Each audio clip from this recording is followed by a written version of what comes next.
So my project focuses on predicting the functional roles of non-coding DNA using deep learning and explainable AI. Since nearly 98% of the genome is non-coding, so I wanted to explore whether like AI could accurately identify important regulatory elements while also explaining the biological reasoning behind its prediction. Okay, so it's the introduction. On the introduction slide, I wanted like the question I started with was simple. If most disease associated variant occur outside the protein coding genes, like can we use AI to better understand these non-coding regulatory regions, instead of treating them as like unexplored DNA? So my goal was to build a deep learning framework that classifies functional non-coding regions as promoters or enhancers while also making every prediction interpretable using SHAP, and so the model which biological features influence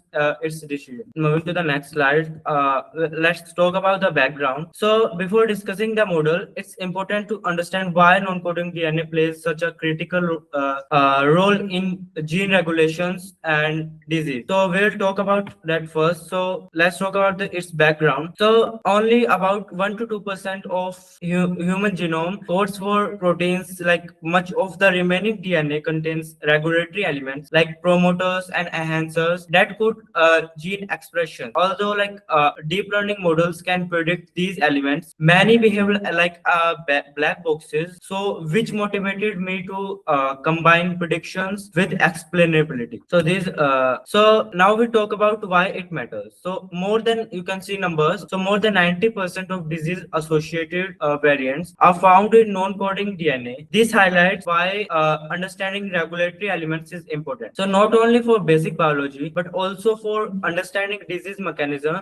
This is why it matters. So we will talk about now methods. So to answer this question, I designed a pipeline that integrates multiple genomic datasets, trains a deep learning model, and explains it every prediction using SHAP. Okay, so we will talk about that pipeline in the next slide. So this is the pipeline which I made. So I divided the workflow into 5 steps. First, I integrated four public genomic databases. Then I engineered 41 features, trained a deep neural network, and optimized prediction using a custom threshold, and finally use SHAP to explain the biology reasoning behind every prediction. So let's now talk about the network and all in the method section. So the model combines information from GTEx, GreenDB, UCSC, and TCGA. These datasets produce 41 normalized features, which were used to train a 4-layer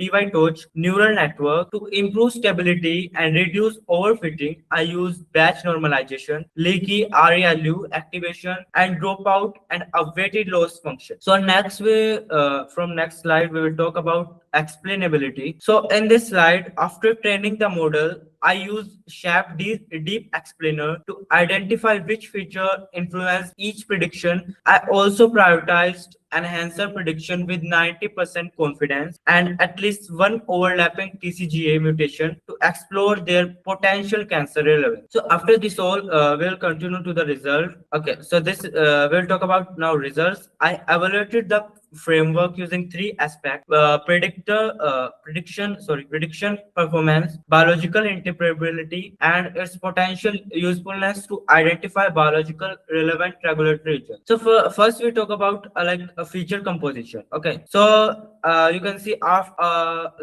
of 41 input features which we discussed above, 36 came from GTEx gene expression, while the remaining features represented genomic position, conservation, CPG island, and mutation density. So this became important when interpreting which feature the model relied on most. So next we will talk about the model performance. So the model achieved 79% overall accuracy and a 96% enhancer recall.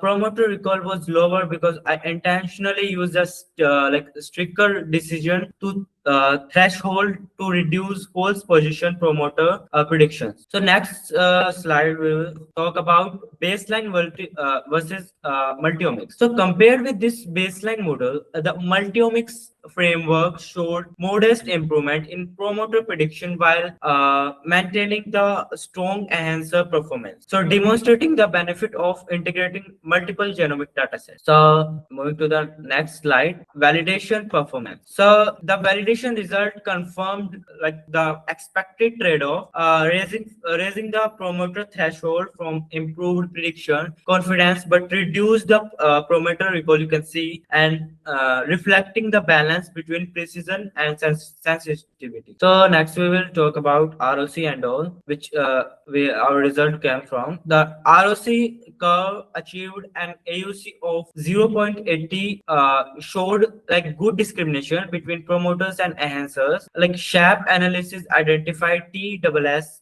distance and tissue specific gene expression at the most influential feature, suggesting that the model learned biological meaningful patterns rather than random correlation. So next we'll talk about what derives the model. So these we have talked about already. So next we'll talk about cancer prioritization outcome. So when I applied the prioritization criteria of 90% enhancer probability and at least one TCGA mutation, no regions pass the filter. This reflects the strict selection criteria and limited mutation coverage rather than a limitation of the framework itself. So next we will move toward the discussion section. So on the discussion, after evaluating the results, I wanted to understand what the model had actually learned, what worked well, and where the important limitations still remain. Moving to the next slide. So next we will talk about making the AI interpretable. So SHAP allowed me to explain both the overall behavior of the model and individual predictions. One interesting finding was that TSS distance ranked above many expression features, suggesting the model captured biologically meaningful regulatory patterns instead of relying only on largest feature group. So moving to the next slide, we'll talk about the limitations and future direction. So there are several